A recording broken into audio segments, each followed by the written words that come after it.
Basebo ne banyabo njagala bebaza mwe bannamawulire abazze okutuwuliriza amakya ga leero. Olwaleero njagadde kwogera ku nsonga ya natti ezasibiddwa ku Anita Among n'abalala banne abalyake olw'okubba amabaati g'e Karamoja n'okulya enguzi. Newankubadde Anita Among yekka yaliko natti zino, naye twasabye natti zino baziteeke ku bonna abenyigira mu bikolwa bino eby'obukenuzi.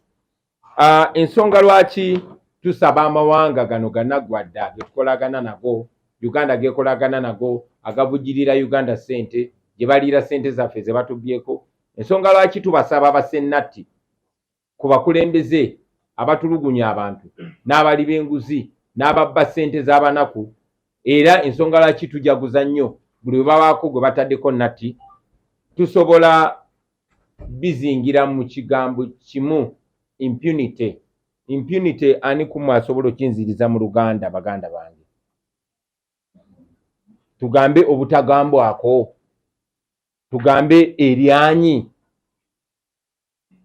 So ensonga eyo basebo ne banyabo tugisanyukira kuba tuli mu nsi nga abatufugisa eryanyi bawambye buli kitongole kya gavumenti ekyandikubye ku bakulembeze ku nsoloboto.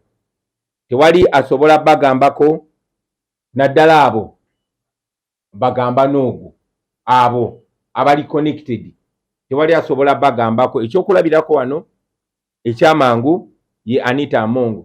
Anita Among anyaguludde ssente z'omusolo mu buwumbi, mu billions, nga tewali asobola mugambako. Evidence weeri, obujulizi we buli ku social media bonna, buli mu public. Wabaddewo Uganda Parliament Exhibition ng'eraga obubbi obugenda maaso Anita Among bwakulembedde mu Parliament, naye tewali asobola mugambako. Mu kifo ky'omubagambako oba okukola ng'omukulembeze bwe yandikoze, Museveni mwamulabye bwe yavuddeyo yawaanye bawaane, bwe yavaayo okwogera ku byenguzi yawaana buwaanya Anita Among, yamudifendinga budifendinzi n'amupromotinga n'omupromotinga. Mu kifo kya ebitongole ebikwasa empisa, okugamba kwa Among bonna baatya. Abakumi b'amateeka, abapoliisi n'ebitongole ebikwatagana ku nsonga eyo bonna bamutya. Ekyenjawulo nti ate ba whistleblowers oba bakalabalaba oba abantu aboogera abalunkumi, ate bo be bali mu kudduka, be bali mu kwekweka, abamu bawaŋŋanguse n'okuwaŋŋanguka kubanga bazza omusango gwa Nagomola okwogera ku bubbi bwa Anita Among ne banne. Mujjukira abayizi omuli ab'e Makerere n'abalala abaavaayo okwekalakaasa olw'obubbi bw'amabaati obwakolebwa nga bukolebwa abaminisita nga muli ne Speaker wa Parliament ne Vice President n'abalala bangi nnyo. Siba mukomera ne bamala emyezi mingi mukomera, naye ate ng'ababbi bennyini bo babakuza bukuza, abalala be beefuula nti babakuba ku nsoloboto, nti babasibayo saawa busaawa ne babata. Obwo bonna bonna kozesa lyanyi, obwo bonna bubbi, obwo bonna butaswala. Eyo yonna yonna impunity. Bwe tunaakifuna ekigambo ekitegerekeka amangu naddala eri abato tunaakikozesa, naye obwo bonna bubbi, obwo bonna butagambwako, obwo bonna bwakwefuula naggwano. Olwa obwanaggwano obwo buli mugenda maaso, poliisi tesobola kugamba ku Anita Among. Inspector General of Government IGG tasobola kumunoonyerezaako nakubaako kyamugamba.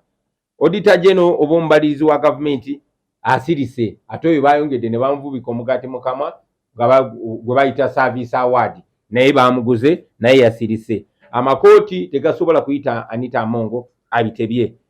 DPP tasobola kugula musango kwa Anita Among kubanga bonna bonna babasirisa, babakakanya. Omubaka wa Parliament yenna agezaako okusitula eddoboozi lye okwogera ku bubbi obukulemberwa Anita Among, mulabye bye bamukola, bamusirisa, bamuvuvuba, bamuswaza, bamunyooma. Friends, the reason why we always call for sanctions against General Museveni and his officials, and why we celebrate whenever those sanctions are implemented, can only be summarized in one word: impunity. We live in a country where the regime has effectively captured, undermined, and destroyed all mechanisms that can hold officials accountable. They are no longer accountable to anybody for as long as someone is connected to the regime. No one can hold them accountable for their wrongdoing. I mean, let's take an example of Anita Mong, the Speaker of Parliament.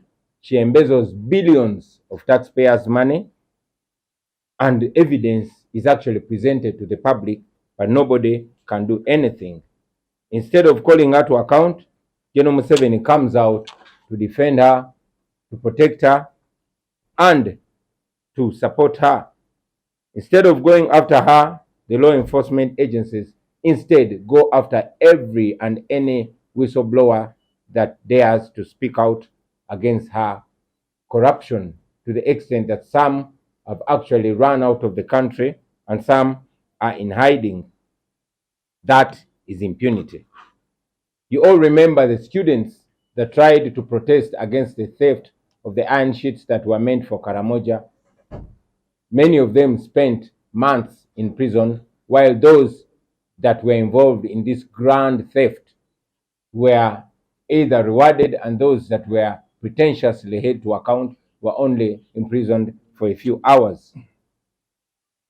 It's because of impunity that the police will not summon Anita Mong for questioning. Because of impunity, the IGG will not investigate her. The DPP will not sanction charges against her. The courts of law will not summon her. The Auditor General has also been bought and silenced by another service award.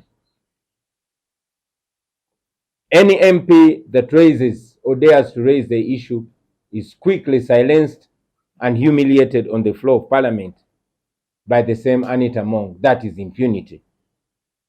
She then continues to live large, enjoying her stolen money. I mean, nobody can touch her, nobody can say a word.